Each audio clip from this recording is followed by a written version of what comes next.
सोचो, एक लड़की जो होश में आते ही पूछती है मैं जिंदा हूँ या मर गई, और वो भी अपनी प्रिंसिपल से जिनको उसने अपनी आंखों के सामने मरते हुए देखा था। और अब तुम्हारा लवर बन गया है तुम्हारा सबसे बड़ा किलर, जो बस चांस मिलते ही तुम्हारा गेम ओवर करना चाहता है। एक ऐसी डार्क फैमिली जो तुम्हारी आंखों के डार्क सर्कल से भी ज्यादा डार्क है। एंड आई एम श्योर इतनी सारी डार्कनेस को देखने के बाद तुम अपनी डार्कनेस भूल जाओगे। तो मैं बात कर रहा हूँ वेंसडे एडम्स की। लगता है इसका कनेक्शन डायरेक्ट यमराज से है, जो मौत को छू के टक से वापस आ जाती है। और मैं हूँ फिल्मी ब्रो, जो लेकर आया है वेंसडे सीजन 2 पार्ट 2 के ट्रेलर का ब्रेकडाउन, जो होगा और भी ज्यादा डार्क और ट्विस्ट से भरा हुआ। तो स्टार्टिंग होती है एक साइकोलॉजिकल ट्रैप से। प्रिंसिपल वीम सच में जिंदा है या वेंसडे का दिमाग उसके साथ गेम खेल रहा है। वेंसडे अपनी बेस्टी एनिड को प्रॉमिस करती है मैं सब कुछ ठीक कर दूंगी, और एनिड का सडन रिस्पॉन्स होता है टाइलर को भगाने के बाद कैसे, क्योंकि सब जानते हैं टाइलर अब आजाद है और उसका पहला टारगेट है एनिड। और वो क्यों, तो इसका जवाब तुम्हें मिलेगा सीजन 1 के क्लाइमेक्स में। एनिड ने टाइलर को वेयरवुल्फ फॉर्म में ठीक ठाक धो दिया था, और यही रीजन है एनिड की जान अब खतरे में है। लेकिन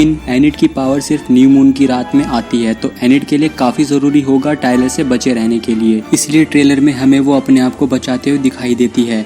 इस बार वो अकेली नहीं, पूरा नेवरमोर ग्रुप इकट्ठा होगा हाइड से लड़ने के लिए। और फिर बीच में एंट्री होती है मोर्टिशिया एडम्स की और साथ में उसकी मदर। यहाँ पे टेंशन का लेवल बढ़ जाता है, क्योंकि मोर्टिशिया क्लियरली कुछ छुपा रही है, और इसलिए वेंसडे कहती है अगर आपको सच बोलना है तो अभी बोल दीजिए, क्योंकि शायद अब वेंसडे का पेशेंस लेवल टूट चुका है। अगर एडम्स फैमिली खुद एक दूसरे से सच छुपा रहे हैं तो समझ जाओ ये गेम बहुत बड़ा है। अब आता है Gala event. Lights, music, Nevermore के स्टूडेंट्स एक साथ हैं और बीच में है टाइलर की एंट्री। इवेंट के बीच में हाइड का अटैक और घूमता फिरता आजाद ज़ॉम्बी देख के कंफर्म है इस बार तबाही पहले से ज्यादा होगी। और कुछ ऐसे मोमेंट्स है जो एज अ वेंसडे फैंस हम मिस नहीं कर सकते। म्यूजिक टीचर का अजीब सा बिहेवियर जो अभी भी मिस्ट्री है। एग्नेस का सस्पिशियस एंगल जो कम्प्लीटली विलन वाली वाइब देता है। कब्रिस्तान में एक कबर जिसमें एडम्स लिखा है। और सबसे ज्यादा चिलिंग मोमेंट आता है प्रिंसिपल वीम्स की वार्निंग, जिसमें वो कहती है जल्दी नहीं किया तो बहुत देर हो जाएगी। देर किस चीज के लिए? एनिड को बचाने के लिए, वेंसडे के फ्यूचर के लिए, या नेवरमोर की तबाही के लिए? और हाँ, थ्योरीज का तूफान यहाँ शुरू होता है। कुछ फैंस कहते हैं प्रिंसिपल वीम सिर्फ वेंसडे की गाइड नहीं, उसका बिगेस्ट डिस्ट्रैक्शन है। और कुछ बोलते हैं टाइलर का असली टारगेट वेंसडे है, एनिड सिर्फ एक जरिया है। और एक धमाकेदार थ्योरी ये भी है कि मोर्टिशिया जो सीक्रेट छुपा रही है वो वेंसडे की पावर्स के बारे में है, जो उसे और डेंजरस बना सकती है। वो तो आने वाले एपिसोड्स में ही पता चलेगा। और याद रखना, ये खेल का अंत नहीं, खेल की शुरुआत है। तब तक अपनी डार्कनेस संभालो, क्योंकि ये नेवरमोर है, यहाँ कोई सेफ नहीं। तो दोस्तों, उम्मीद है वीडियो पसंद आई होगी। लाइक करो, चैनल को सब्सक्राइब करो और कमेंट करो अपनी थ्योरीज। मिलते हैं नेक्स्ट वीडियो में।